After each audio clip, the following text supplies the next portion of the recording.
नमस्कार दोस्तों। कल टर्की में एक बहुत ही विनाशकारी भूकंप आया है, जिसके कारण लगभग 4000 से 5000 लोगों की मृत्यु हो गई है। इस भूकंप का उत्पत्ति केंद्र जो था, वो सीरिया और टर्की की बाउंड्री पर था और वहां पर एक गैजेंटाप नाम की जगह है, उसके पास ही इसका अधिकेंद्र था।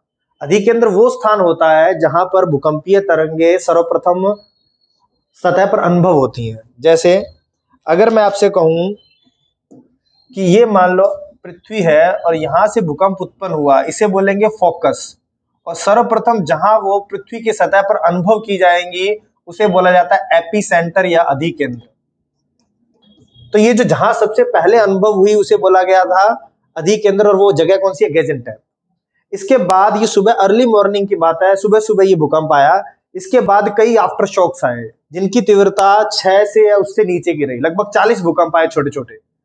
उसके बाद दोपहर में एक दूसरा भूकंप आया, जिसकी तीव्रता थी 7.5 के आसपास, और जो कहरामन मारस नामक जगह के पास आया था, और इसकी तीव्रता 7.5 थी। रिक्टर स्केल पर यह पैमाना नापता है भूकंप को।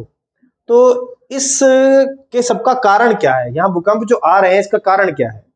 देखो, इसका जो सर्वप्रमुख कारण है इसकी टेक्टोनिक लोकेशन। जो आपका टर्की है वो एनाटोलियन प्लेट पर अवस्थित है। इसको हम इस डायग्राम से देखते हैं। देखो, अगर हम इसे यूं देखें तो ये आपकी प्लेट्स हैं।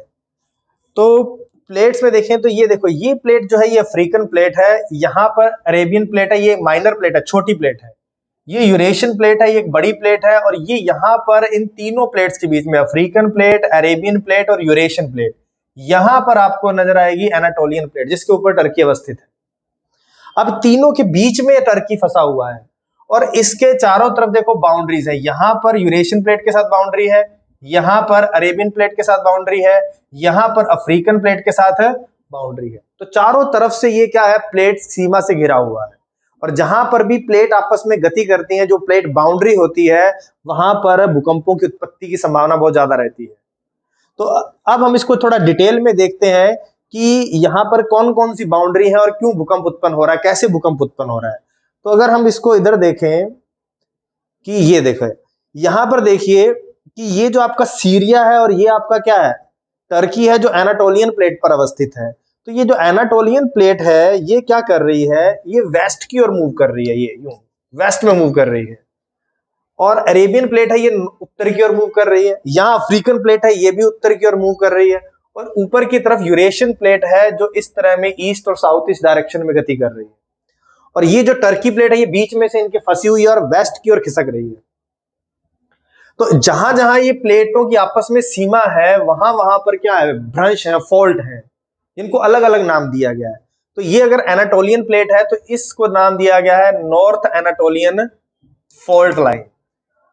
ये पूर्वी भाग में है तो इसे बोला गया ईस्ट एनाटोलियन फॉल्ट लाइन। और ये जो है, इसे बोला जाता है साइपेरियन आर्क बोला जाता है। ठीक है, साइप्रस के नाम पर इसका नाम पड़ा है। यहाँ पर जो अफ्रीकन प्लेट है वो एनाटोलियन प्लेट के साथ अभिसरित हो रही है, अभिसारी सीमा है। अब देखो, जहां पर भूकंप आया, इस बाउंड्री के सहारे जो सीरिया और टर्की की बाउंड्री है, यहाँ पर ईस्ट एनाटोलियन फॉल्ट लाइन के सारे भूकंप आया। देखो क्यों आया? क्योंकि देखो, ये जो है एनाटोलियन प्लेट यहाँ पर इस तरह से मूव कर रही है, और जो आपकी अरेबियन प्लेट है ये उत्तर की ओर मूव कर रही है। तो इस बाउंड्री पर ये यूं इस डायरेक्शन में मूव कर रही है। तो दोनों प्लेट्स क्या कर रही हैं? एक दूसरे के समानांतर गति कर रही हैं, जिससे ट्रांसफॉर्मर जो ट्रांसफॉर्म बाउंड्री है उसका निर्माण हो रहा है, रूपांतरित सीमा का निर्माण, संरक्षित सीमा का हिंदी में कहे तो निर्माण हो रहा है, जिसके सारे दो प्लेट एक दूसरे के समानांतर खिसकती हैं। अब जब ये प्लेट एक दूसरे के समानांतर खिसक रही हैं, तो ये चट्टाने जो मूव कर रही हैं, ये घर्षण इनका क्या करता है? इनके बीच का फ्रिक्शन इनकी गति का विरोध करता है। तो चट्टाने एक दूसरे में फंस जाती हैं, और जब फंस जाती है तो फोर्स लगता रहता है, और एकदम से चट्टाने टूटती हैं। तो क्या होता है? वो ऊर्जा रिलीज होती है, जिससे भूकंप उत्पन्न होते हैं। तो ये जो इस बाउंड्री के सहारे, ये जो रूपांतरित सीमा है या ट्रांसफॉर्म बाउंड्री है, इसके सहारे क्या हो रहा है? प्लेटों का मूवमेंट हो रहा है। कौन सी प्लेट है? अरेबियन प्लेट, जो कि एक माइनर प्लेट है, और इधर एनाटोलियन प्लेट, ये भी एक माइनर प्लेट है। तो इसके संरक्षित सीमा के सहारे क्या हुई है? भूकंपों की उत्पत्ति हुई है। और इन सीमाओं पर हमेशा लगभग छिछले भूकंप आते हैं। तो ये जो भूकंप ये भी उत्पन्न हुआ, जो पहला भूकंप जो गाजियान्टेप के पास आया था उसकी जो गहराई थी वो 18 किलोमीटर ही थी, और जो दूसरा कहरामनमारस के पास आया उसकी गहराई इससे भी कम थी, जिसकी वजह से नुकसान और अधिक ज्यादा हुआ, क्योंकि जितना वो छिछला होगा उतना ही वो नुकसान ज्यादा करेगा। तो यहाँ है। इसके अलावा देखो इन बाउंड्री पर भी भूकंपों की बहुत संभावना है, क्योंकि ये भी क्या एक तरह की ट्रांसफॉर्म बाउंड्री है। यहाँ पर भी क्या ये भी एक ट्रांसफॉर्म बाउंड्री है। यहाँ पर अफ्रीकन प्लेट और ये अरेबियन प्लेट है, एक दूसरे के समानांतर क्या कर रही है, खिसक रही है। यहाँ पर कन्वर्जेंट अभिसारी सीमा है, तो अभिसारी सीमा पर गहरे, मध्यम, छिछले तीनों तरह के भूकंप आ सकते हैं। तो इस सीमा पर भी भूकंप है। तो ये चारों तरफ से सेस्मिक जोन है के अंदर फंसा हुआ है, फॉल्ट्स के अंदर फंसा हुआ है। तो ये बहुत ही सेस्मिक प्रोन एरिया है। 95% इसका एरिया किसमें आता है, इस भूकंप संभावित क्षेत्र के अंतर्गत आता है, इसीलिए यहाँ पर बहुत भूकंप आते हैं। इसी तरह का जो एक भूकंप था वो 1939 में आया था, जिसमें लगभग 30,000 लोगों की मृत्यु हो गई थी, 7.8 तीव्रता का था। और उसके बाद 1999 में भी इसी तरह का एक भूकंप आया जिसकी तीव्रता 7.4 थी, और उसके बाद का ये सबसे बड़ा भूकंप है जो इस स्केल का आया, 7.8 स्केल का आया। तो ये तो इसका क्या रहा, कारण रहा कि ये डिफरेंट प्लेट्स के बीच में फंसा है और वहां पर गति हो रही है प्लेटों के बीच, जिसके कारण प्लेट बाउंड्री के सहारे भूकंप उत्पन्न हो रहे हैं।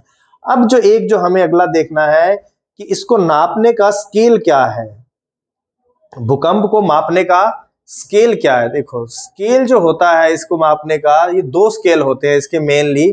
एक होता है रिचर स्केल, एक होता है रिचर स्केल। तो जो रिचर स्केल है,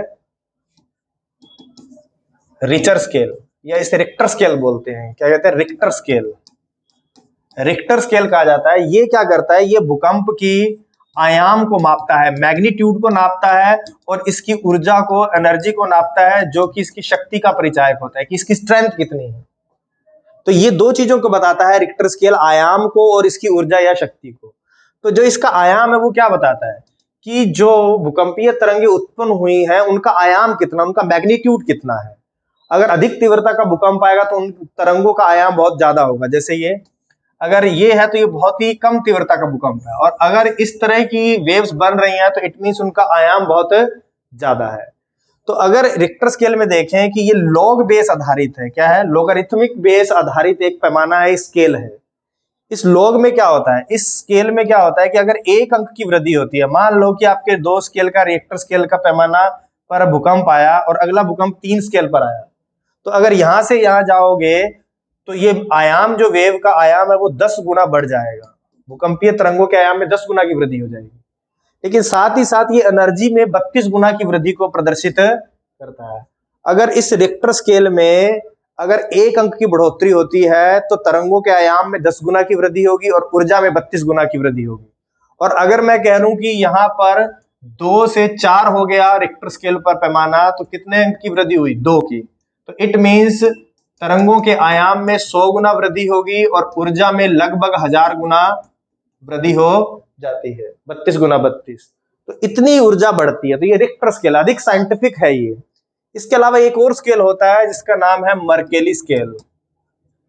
ये क्या करता है, मर्केली स्केल जो होता है ये ऑब्जर्वेशन पर आधारित है कि कितना विनाश हुआ, ये प्रेक्षण करेगा, ऑब्जर्वेशन किया जाएगा कि कितना नुकसान हो गया प्रॉपर्टी का, उसके आधार पर ये स्केल को निर्धारित करता है। तो ये एक अनुभवात्मक पैमाना है मर्केली स्केल, जबकि ये क्या है, ऊर्जा को, उसके आयाम को प्रदर्शित करता है। तो ये इसके मापने के स्केल है। और एक बात, इसका प्रिडिक्शन पर जो बात की जाती है, तो भूकंपों का पूर्वानुमान नहीं किया जा सकता है, पूर्व चेतावनी कुछ सेकंड पहले जारी की जा सकती है, कि उसका कारण यह है कि भूकंपीय तरंगों की स्पीड थोड़ी कम होती है और प्रकाशीय तरंगों की स्पीड ज्यादा होती है। तो आप इसका पूर्वानुमान नहीं कर सकते, लेकिन पूर्व चेतावनी कुछ सेकंड पहले जारी की जा सकती है, जो की भी जाती है, लेकिन सब जगह ये संभव नहीं हो पाता है। तो ये आपका था टर्की का जो भूकंप आया उसके क्या कारण है, उसको नापने का स्केल क्या है, एपिसेंटर क्या है, फोकस क्या है। इस मुद्दे को अब हम डिटेल में देख चुके हैं। आज यहीं रुकते हैं, नेक्स्ट क्लास में मिलेंगे।